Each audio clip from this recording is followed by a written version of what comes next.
Hello friends, कैसे हैं आप? सर बहुत बढ़िया। आज बजट की चर्चा हो जाए। सर बजट की चर्चा ही सुन रहे हैं सुबह से। बजट छोड़िए आज। मैं तो आपका दिल ले रहा था कि बजट के बारे में चर्चा सुननी है या बाजार के बारे में। देखिएगा बजट में क्या हुआ खास वो बताता हूँ आपको। कि बजट में वो सारी अनाउंसमेंट हुई जिनकी उम्मीदें थी।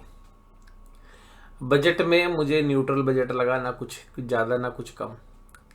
और रीज़न ये था कि बजट में ना बीच बीच में सरप्राइज आ रहे थे। जैसे कि बहुत सारे जो टैक्स की बात जब आज आई बाजार के अंदर, तो वो टैक्स के सारे जो पुराने आउटकम्स थे उनके बारे में फाइनेंस मिनिस्टर ने बोला।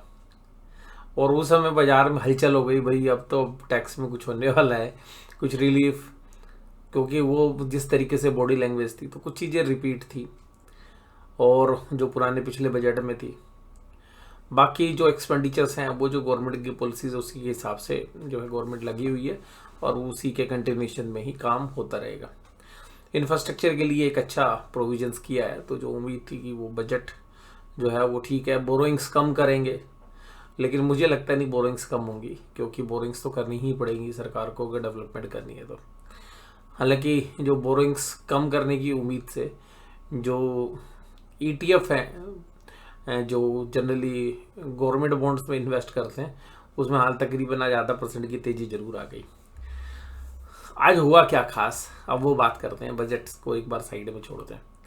देखिए बजट से पहले ने एक हाइप क्रिएट किया गया था, बजट बजट बजट। जबकि इस बार का जो बजट था ना वो नॉन इवेंट था, क्योंकि वोट ऑन अकाउंट था जो मैंने कल भी चर्चा की। लेकिन एक हाइप क्रिएट करने से देखिएगा फ़ायदा बढ़िया हुआ। ठीक है जी। और फ़ायदा किसका हुआ? ऑप्शन सेलर का। आप बहुत कम ऐसी स्क्रीन देखेंगे, निफ्टी की भी और बैंक निफ्टी की भी, जहाँ पे सारे प्राइस चेंजेस आपको रेड में नज़र आ रहे हैं। ये देखिएगा निफ्टी के, चाहे किसी भी कॉल को देखिए चाहे किसी भी पुट को देखिए, नीचे से ऊपर तक ये देखिएगा। ये नीचे से ये कॉल है, हालांकि तो आज एक्सपायर हुई हैं सारी। ये देखिएगा, ठीक है जी, सॉरी ये तो नेक्स्ट वीक की है। अब ये देखिएगा, ये जितनी भी कॉल्स हैं और जितनी भी पुट्स हैं सब में लॉस हुआ है। यानी कि आज मलाई काटने का दिन था ऑप्शन सेलर का। ऑप्शन सेलर ने आज पैसे काटे आराम से, तसल्ली से, और ऑप्शन बायर ने गवाए। और ये जो वोलेटिलिटी है, जो हलचल हुई थी, वो इन्हीं पैसों को कमाने के लिए हुई थी। और उसके बाद इंडिया विक्स भी 10% टूट गया और हमारे लिए भी बेहतर ही रहा। और हालांकि मैंने आपको कहा था कि बजट का इवेंट है, हेज जरूर करके रखे अपने पोजीशंस। लेकिन जो लोग सेल कर रहे थे और हेज भी लिया हुआ था सेल करके भी, वो भी प्रॉफिट में लिए। लेकिन जिन्होंने हेज थी उनकी हेजिंग कॉस्ट लग गई तो थोड़ा प्रॉफिट कम हुआ होगा। बट ये देखिएगा जितनी भी पुट्स है अगर आपने बेच रखी थी वो भाव टूट गया। जनरली अगर आपने स्प्रेड भी बेच रखा, दोनों साइड से आपको पैसे आए। यानी कॉल भी बेच रखी थी, पुट भी बेच रखी थी, स्टेंगल बेच रखा था, सब। तो पूरी स्क्रीन पर आपको लाल ही लाल निशान नजर आएंगे। यानी कि जो भी कल का भाव था वो आज चेंज हो गया, सब टूट गए। कॉल भी टूटी, पुट भी टूटी, निफ्टी में भी टूटी, बैंक निफ्टी में भी टूटी। हालांकि जो कॉल के राइटर्स थे वो ज़्यादा एग्रेसिव नहीं थे, पुट के राइटर बड़े एग्रेसिव थे कि बाजार को ऊपर खींचा जाए। और कुल मिलाकर बाजार ऊपर आया है अभी। और बैंक निफ्टी में 46,000 पर एक अच्छी पुट राइटिंग भी हुई, एक बेस भी बन गया 46,000 पर। और कॉल राइटर 46,500 पे थे, जहाँ पे 70,000 कॉन्टैक्ट ऐड हुए, 1,02,000 कॉन्टैक्ट खड़े हुए। और मेरा कल निफ्टी बैंक के बारे में आकलन भी यही है कि एक बार 46,500 के आसपास अगर बाजार आएगा तो बाजार में एक वीकली कैंडल्स को भी अगर हम कंसीडर करें तो यहाँ से एक रिवर्स होने के चांसेस रहेंगे। 46,500 और 46,400 जो कल भी मैंने आपको बोला था, अगर इन लेवल्स को ब्रीच नहीं कर पाता है बाजार क्लोजिंग बेसिस पे, तो ये मान के चलिएगा कि बाजार यहाँ से नीचे आएगा। और अगर इसको ब्रीच करके ऊपर चला गया तो जबरदस्त शॉर्ट कवरिंग आएगी।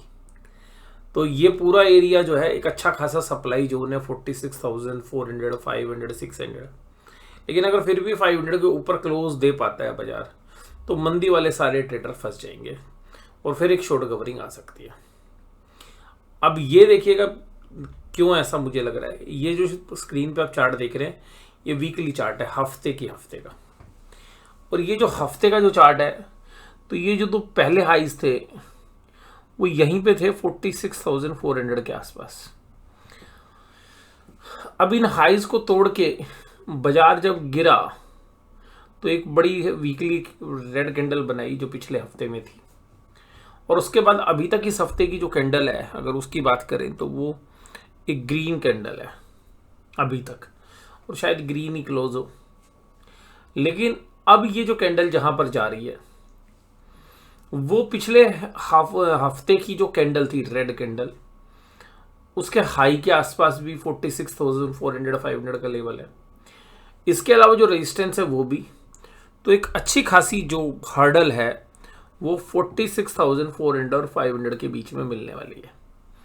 अगर बाजार इसको पार करके चला गया तो शॉर्ट कवरिंग आ जाएगी, और अगर इसको पार करके नहीं गया तो एक अच्छी खासी सेलिंग दोबारा से शुरू हो सकती है, और वो बाजार को जो है थोड़ा सा नीचे 45,800 तक, आज भी हालांकि 45,800 लगा है, तो वहां तक धकेल सकती है। तो ये तो है निफ्टी बैंक के बारे में आउटलुक। लेकिन आज का जो दिन था वो ऑप्शन सेलर का ही था। और उसके बाद अगर हम निफ्टी की बात करें तो निफ्टी की कैंडल पिछले हफ्ते की रेड थी उसके ऊपर क्लोज कर दिया है इसने, तो निफ्टी का जो पोजीशन है वो अभी भी पॉजिटिव है as compared to Nifty bank. तो या तो कल निफ्टी बैंक को भी वापस आना है, अगर निफ्टी बैंक आएगा तो फिर निफ्टी के भी नीचे आने की चांसेस ज़्यादा हैं, क्योंकि निफ्टी के जो बाकी कंपोनेंट है वो सब पॉजिटिव कर चुके हैं। अब मुझे जिस एक शेयर पर दाव लगाना है वो शेयर आपको बताता हूँ। वो शेयर का नाम है HDFC बैंक। अगर HDFC बैंक नहीं संभला तो बाजार वापस हो जाएंगे, या तो HDFC बैंक को चलना पड़ेगा या बाजार को वापस आना पड़ेगा। तो सबसे जो ज़्यादा फोकस है वो मेरा HDFC बैंक पे है, क्योंकि HDFC बैंक भी जो एक ओवरसोल्ड जोन से एक न्यूट्रल पोजीशन में आ गया, बाजार भी ओवरसोल्ड से एक न्यूट्रल पोजीशन पे आ गया। अब न्यूट्रल पोजीशंस पर बुल्स और बियर्स की बराबरी की लड़ाई है। अगर बुल्स मेजर हर्डल को तोड़ के चले गए तो बियर ट्रैप हो जाएंगे और एक शॉर्ट कवरिंग रैली आ जाएगी, और अगर ये यहाँ पर बाजार नहीं तोड़ पाए तो यहीं पर बियर्स एग्रेसिव हो जाएंगे और बाजार को दोबारा से नीचे धकेल देंगे। निफ्टी में 100 से 150 पॉइंट धकेल सकते हैं, और बैंक निफ्टी में 500-700 पॉइंट की भी गिरावट आ सकती है। इंडिया विक्स तेजी से घट चुका है, और इंडिया विक्स के अंदर अगर हम बात करें तो जो पुट के जो बायर्स थे जिन्होंने भी पुट खरीद रखी थी इस हफ्ते, उनको ज़्यादा नुकसान हुआ। जिन्होंने कॉल्स खरीद रखी थी उनको भी ज़्यादा प्रॉफिट नहीं हुआ बाजार चलने के बावजूद भी। रीज़न ये है कि कॉल के अंदर प्रीमियम बहुत ज़्यादा थे, फिर भी जिन लोगों के पास इन द मनी कॉल्स थी वो अच्छा खासा पैसा कमा गए होंगे। लेकिन कुल मिला के इस हफ्ते के दौरान ये जो बजट वाला इवेंट था, इस इवेंट में सबसे खास बात क्या हुई है, इस इवेंट में एक सबसे खास बात ये हुई है कि जो ऑप्शंस के जो बायर थे उनसे आज पैसे निकाले गए हैं। और क्योंकि बड़ा इवेंट था, बड़ा इवेंट बनाया गया था, मैं तो मान रहा था कि बहुत बड़ा इवेंट नहीं है क्योंकि वोट ऑन अकाउंट है, ज़्यादा मैं एंटिसिपेट भी नहीं कर रहे थे, लेकिन एक बड़ा इवेंट जो है बनाया गया। मीडिया ने तो खैर बनाया ही बनाया, और उसके साथ साथ जो ऑप्शन चेन के प्रीमियम थे वो भी बता रहे थे ऑप्शंस के जो प्रीमियम थे, और वो सारे प्रीमियम आज डे के हो गए। तो अगर आप में से कोई भी ऑप्शन बायर था और उसने आज पैसे कमाए तो आप ये समझिएगा कि आप बहुत ही अच्छे ट्रेडर हैं, आपने ऑप्शंस खरीद के पैसे बना लिए। स्प्रेड खरीद के बनाए हैं तो फिर भी हम मानते हैं कि लॉजिकल है, क्योंकि स्प्रेड में आपने हेजिंग भी ली थी, साथ में दोनों साइड ली होगी। तो नॉर्मली आज का जो दिन था वो ऑप्शन सेलर का था। अब जहां तक रिजल्ट आ रहे हैं या जो डेटा है, ऑटो की कुछ कंपनीज के 2 व्हीलर्स में नंबर्स आए हैं, वो नंबर्स उम्मीद से कमजोर है, हालांकि पिछले साल से वो नंबर्स अच्छे दिखाई दे रहे हैं। और दूसरी बात है कि जो प्राइस एक्शन हम देख रहे हैं स्मॉल कैप और मिड कैप इंडेक्स में विद रिजल्ट, तो बहुत सारे शेयर्स जो हैं अपनी जो स्ट्रीम है वो छोड़ते जा रहे हैं, लेकिन फिर भी स्मॉल कैप और मिड कैप के इंडेक्स को मैनेज तो किया जा रहा है। तो अब बाजार बिल्कुल एक ऐसी स्थिति में आ गया है जहां पर बाजार आज बंद हुए हैं। देखिएगा वो 21,700 का जो दायरा है उसी के आसपास जाके ये बाजार बंद हो रहे हैं, जहां पर एक मेजर हर्डल है। अब ये इसको पार करेगा तो देखिएगा निफ्टी भी एक ऐसी जगह खड़ा हुआ है जो बिल्कुल रेजिस्टेंस पॉइंट है। बैंक निफ्टी भी ऐसा पॉइंट है जहां पर रेजिस्टेंस है। अगर ये रेजिस्टेंस को तोड़ के ऊपर की तरफ जाएंगे तो एक पॉजिटिव मूव आपको मिलेगा। इस रेजिस्टेंस को ब्रीच नहीं कर पाए, जनरली वीकली चार्ट के ऊपर रेजिस्टेंस है, तो हमें ऐसा लगता है कि एक बार कम से कम नीचे आने की गुंजाइश रहेगी, चाहे वो एक दिन के लिए रहे चाहे 2 दिन के लिए रहे, तो बट एक गुंजाइश बनती है। फिर उसके बाद देखेंगे कि आगे की नीचे की गुंजाइश बन रही है ऊपर की। अब निफ्टी के अंदर देखें तो निफ्टी की जो कैंडल्स हैं, एक दिन लाल, एक दिन हरा, एक दिन लाल, यही चल रहा है अभी तो। लेकिन आज के जो रेड है वो थोड़ी सी कमजोर थी, लेकिन ये निफ्टी के अंदर भी उसी हर्डल पॉइंट के ऊपर है जहां पर निफ्टी रुका हुआ है। तो रीजन ऐसे लग रहे हैं अभी कि निफ्टी यहां से पलटी मारने के चांसेस हैं, थोड़ा सा नीचे की तरफ रुख करने के चांसेस हैं, और इस लेवल को तोड़ के चला गया तो देखिएगा फिर एक शॉर्ट कवरिंग आएगी, मंदी करने वाले ट्रैप हो जाएंगे, और फिर जो बाजार में उनको अपनी मंदी के सौदे काटने पड़ेंगे तो ऊपर जा सकता है। चांसेस मेरे हिसाब से अभी यहाँ पर, क्योंकि जो प्रॉफिट कमाया है पिछले 4-5 दिन में बुल्स ने, वो भी एक बार प्रॉफिट टेकिंग करना चाहेंगे, और जिसकी वजह से मुझे लग रहा है कि थोड़ी सी पोजीशंस नीचे की तरफ आ सकती है, और ये रेजिस्टेंस लेवल्स हैं, तो रेजिस्टेंस पे बड़ा फोकस करिए। मारुति आज जो है तेजी में था और कल अच्छे नंबर्स थे उसके। टीसीएस, एक्सिस, एसबीआई लाइफ और एसबीआई सब तेजी में थे, तो आज एक्सिस बैंक और एसबीआई ने जो है बाजी संभाल रखी थी। LNT, Bajaj finance, Titan, JSW और नेस्ले जैसे शेयर्स कमजोर थे। एडवांस डिक्लाइन आज डिक्लाइन वालों के फेवर में थे, ये थोड़ा सा चिंता की भी बात थी कि बाजार बेशक से आपको ठीक लग रहा था, लेकिन जो ब्रॉडर मार्केट है वहां पर एक सेलिंग प्रेशर था। Maruti, power grid, Cipla, SBI life, Eicher, HDFC life जैसी शेयर्स तेजी में थे। कमजोरी थी ग्रासिम में, अल्ट्राटेक सीमेंट में, एलएनटी में, डॉक्टर रेड्डीज लैब में और जेएसडब्ल्यू स्टील में। देखिए डॉक्टर रेड्डीज पे हमारी जो है अभी एक वॉच लिस्ट के अंदर है। हम उम्मीद कर रहे हैं कि अगर एक बार डॉक्टर रेड्डीज में एक अच्छी सी करेक्शन हो तो इसके जो रिजल्ट्स हैं ये जहाँ पर अभी वैल्यूशंस वाइज है, तो अगर इसमें एक अच्छी खासी करेक्शन होती है तो डॉक्टर रेड्डीज जो है हमें लगता है कि एक वैल्यूबल जो है बाय फ्यूचर में बन सकता है। निफ्टी बैंक 46188.65, 191 पॉइंट की हालांकि तेजी कहें आपको इसको, लेकिन बाजार नीचे से ऊपर नीचे ऊपर खूब हुआ है दिन भर, और ऑप्शंस के जो ट्रेडर्स हैं उन्होंने खूब खेल किया, और खेल करने के बाद जो है बट एक नैरो रेंज में रहा, क्योंकि जनरली सब लोग ऐसी उम्मीद करते हैं कि बजट वाले दिन बड़े मूव आएंगे। पिछली बार जो है 2000 के मूव थे, 2000 पॉइंट्स के, इस बार ऐसा कुछ भी नहीं था। और पर इवेंट होता है तो थोड़ा सा अगर मीडिया में भी जो बड़े प्लेयर्स हैं इवेंट में एक बड़ा प्ले करने की कोशिश करते हैं, बट आज ऐसा मिसिंग था, और ऐसे बड़े इवेंट पे हेजिंग जो है जरूर रखनी चाहिए, जो मैंने कल भी आपके साथ चर्चा की थी। अब अगर निफ्टी बैंक में भी देखें तो आज की जो कैंडल है वो ग्रीन कैंडल है, नीचे से अच्छी रिकवरी करके आई है, स्ट्रेंथ दिखा रही है। निफ्टी बैंक 4-5 दिन से एक अच्छी स्ट्रेंथ दिखाता हुआ ऊपर पहुंच गया है, और पिछले 5 दिन के अंदर निफ्टी बैंक 1500 पॉइंट चल चुका है। अब ये जो पॉइंट्स अगर डेली चार्ट पे भी देखेंगे तो डेली चार्ट पे भी सेम पॉइंट आ रहे हैं, तो डेली चार्ट पे भी वही 46,400-500 आ रहा है, वीकली चार्ट पे भी वही आ रहा है। तो इसका मतलब है कि 46,400-500 पर कल हम उम्मीद करते हैं कि सुबह खुलते के साथ ही शायद वो लेवल्स लग भी जाएं, लेकिन वहां पर अगर वो लगते हैं और वहां से बाजार पलटना शुरू होता है तो एक सेलिंग प्रेशर जो है हमें देखने के लिए मिल सकता है कल।